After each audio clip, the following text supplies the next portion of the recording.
Assalamu Alaikum warahmatullahi wabarakatuh and hello everyone. Today, I want to share about this topic. What is overjustification effects? Alright, so before that, I want you to have a think.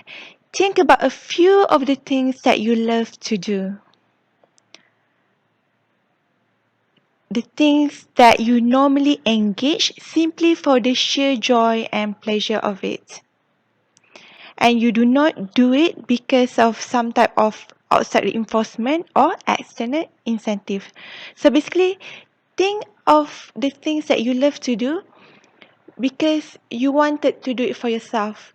You love to do it. You find it pleasure, you find it satisfying, enjoyable, fun. Think about those kinds of activities. Okay, now let me share a bit about myself, right? One of the example. Okay, so I like to do watercolour art. I love to do watercolour art because it allows me to distress from my work, from my studies. Yeah, I love to do watercolour arts. And at the same time, it also allows me to express myself. You know, sometimes when we talk to people, it's hard for us to express ourselves, probably because of judgments, one thing.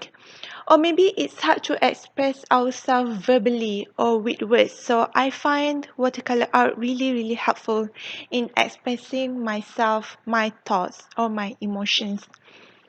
And because we live in a times where technology is abundant, we are all distracted. We are distracted by social medias with a lot of other things that we become a creature of consumer.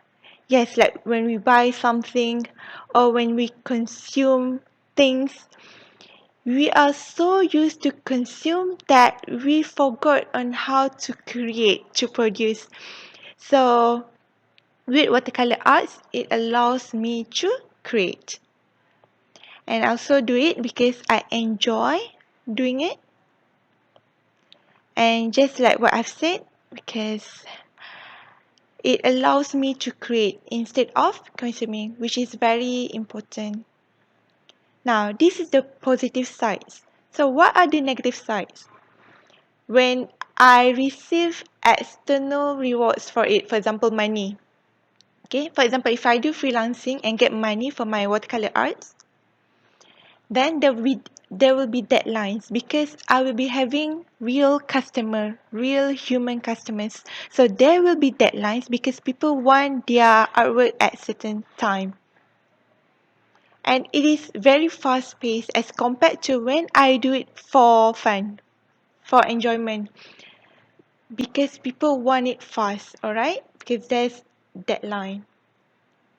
And there's also pressure. Pressure from the vendor, for example, or your customers. There's a lot of pressure and pressure of time. And lastly, criticisms. Okay?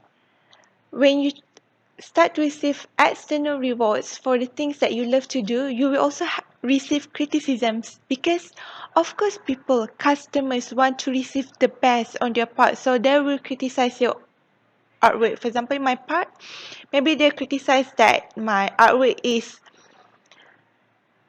difficult to understand, or it is not as beautiful as they thought, or it is not symmetrical, it's not perfect.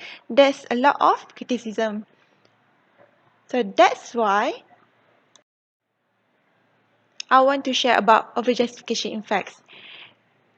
Try to remember the scenario that I've shared with all of you just now. Okay?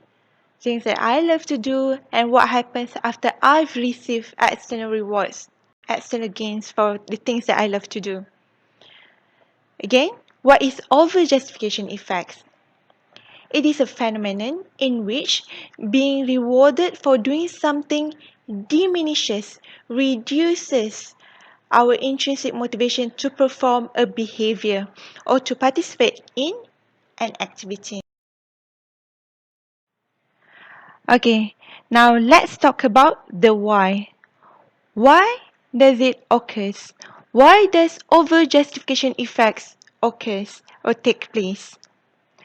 First, people tend to pay more attention to external rewards rather than their own enjoyment of the activity, meaning that when you start to receive external rewards for something that you love to do, you start to think that, oh, I'm doing this because of the external rewards, because of the money, not because I really, really enjoy the activity, right? That's the first reason. Second, or the first perspective. Second, people sometimes view external reinforcement as a coercive force.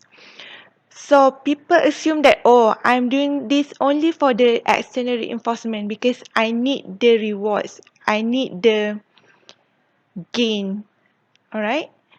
But the thing is, when people start to view external reinforcement or external rewards as coercive force, then your intrinsic motivation will no longer be intrinsic motivation, because if we relate back to our BPN, our basic psychological needs, with the mnemonic of CAR, which is competence, autonomy and relatedness, we know that when people already view external reinforcement as a coercive force, then this in a way already means that you are not satisfying your needs of autonomy, doing things of your own accord, doing things because you want to do it out of your volition or willingness. And lastly, external rewards may sometimes cause us to forget our original motivation,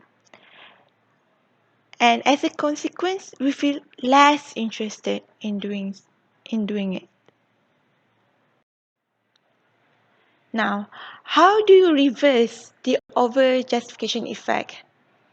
I want to say that it is not completely reversible, alright? But you are able to selectively apply it.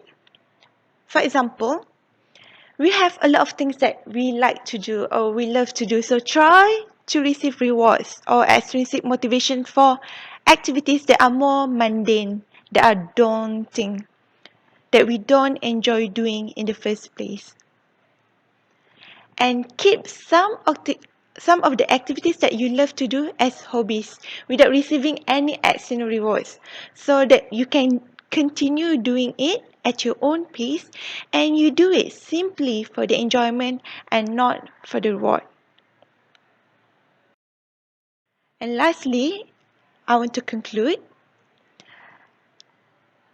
extrinsic rewards should be used less in order to minimize the over-justification effects, especially if you already have intrinsic motivation in doing so. However, just want to share with you that extrinsic motivation does not always present with negative outcomes, because it also helps us in a way, but we need to apply it according to the situations that we are having. Thank you.